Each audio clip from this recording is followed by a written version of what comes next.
Front running के मामले में मार्केट रेगुलेटर सेबी ने क्वांट म्यूचुअल फंड के ठिकानों पर छापेमारी की है। फ्रंट रनिंग का मतलब ऐसी अवैध गतिविधि से होता है जहां फंड मैनेजर, डीलर या फिर ब्रोकर को आने वाले बड़े ट्रेड के बारे में पहले से ही पता होता है और इसके बेसिस पर वो पहले ऑर्डर करते हैं और मुनाफा कमाते हैं। अब इस मामले में फंड के मुंबई और हैदराबाद के ठिकानों पर छापेमारी की गई है और इस छापेमारी के बाद जिन शेयर्स में क्वांट म्यूचुअल फंड की बड़ी हिस्सेदारी है उनमें दबाव दिख सकता है। तो कौन से ऐसे शेयर्स हैं जिनमें इम्पैक्ट देखने को मिलेगा और इन्वेस्टर्स को क्या कुछ करना चाहिए, चलिए इस वीडियो में आपको बताते हैं। क्वांट 20,000 करोड़ रुपए के एसेट्स अंडर मैनेजमेंट के साथ देश में तीसरा सबसे बड़ा स्मॉल कैप फंड चलाता है। ये देश में सबसे तेजी से बढ़ने वाला म्यूचुअल फंड रहा है जिसका कुल AUM 50,000 करोड़ रुपीस से बढ़कर इस कैलेंडर ईयर में तकरीबन 90,000 करोड़ रुपीस का हो गया है। अब बात करें किन शेयर्स पर असर दिख सकता है, तो मई में क्वांट म्यूचुअल फंड को स्मॉल कैप फंड्स में नेट फ्लो का 43% मिला था। जिन शेयर्स में फंड की 5% से ज्यादा हिस्सेदारी है उनमें सेंचुरी इनका 7.87%, Orchids Pharma 6.83%, HFCL 6.42%, Arvind 5.76%, Stride Pharma Science 5.42%, Keystone Realtors 5.40%, Pix Transmission 5.21% और HEG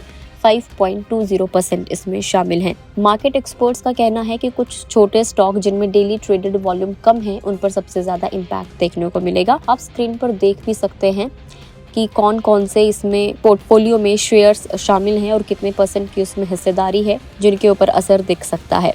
अब इस मामले में बीते 21 जून को मामले से जुड़े क्वांट डीलर्स और दूसरे लोगों से पूछताछ भी की गई थी। क्वांट म्यूचुअल फंड की शुरुआत संदीप टंडन ने की थी। फंड को 2017 में securities exchange board of India यानी कि सेबी से म्यूचुअल फंड का लाइसेंस मिला था। अब अगर हम लोग बात करें कि निवेशकों पर क्या कुछ असर होगा, तो देखिए इस मामले में तस्वीर पूरी तरीके से फिलहाल साफ नहीं है, लेकिन अगर सेबी फंड हाउस के खिलाफ कोई स्ट्रिक्ट एक्शन लेता है तो इससे म्यूचुअल फंड की साख घट जाएगी, निवेशकों को नुकसान हो सकता है। अब अगर ये मामला सही साबित होता है तो फंड के मैनेजर या कंपनी के फर्जीवाड़े से निवेशकों को नुकसान हो सकता है। फर्जीवाड़े की वजह से ऐसे फंड की रिलायबिलिटी गिर जाएगी और निवेशक उससे पैसा निकाल सकते हैं। अगर हम लोग बात करें तो इस गड़बड़ी का असर ओवरऑल म्यूचुअल फंड और SIP सेगमेंट पर भी दिख सकता है। निवेशक म्यूचुअल फंड और SIP में निवेश कम या फिर बंद कर सकते हैं। अगर हम इस फंड हाउस की बात करें तो उसके सामने भी काफी सारे चैलेंजेस हैं। अगर ज्यादा लोग एक साथ अपनी SIP बंद करके पैसा निकालने लगे तो इस फंड के सामने लिक्विडिटी की समस्या आएगी और वो एक साथ बहुत सारे लोगों का पैसा फंड हाउस को लौटाना पड़ेगा। अगर फंड हाउस ने लोगों को पैसा देने के लिए बिकवाली की तो इससे शेयर मार्केट में भी गिरावट आने की आशंका रहेगी। फिलहाल तो इस मामले में यही देखना होगा कि आगे क्या कुछ होता है, लेकिन निवेशकों को घबराने की जरूरत नहीं है और पेशेंस के साथ ही कोई भी आप डिसीजन लें। वीडियो में इतना ही। जानकारी कैसे लगी कमेंट करके जरूर बताएं। अगर आप इस वीडियो को फेसबुक पर देख रहे हैं तो फेसबुक पेज को लाइक करें। यूट्यूब पर देख रहे हो तो गुड रिटर्न्स के यूट्यूब चैनल को सब्सक्राइब करना ना भूलें।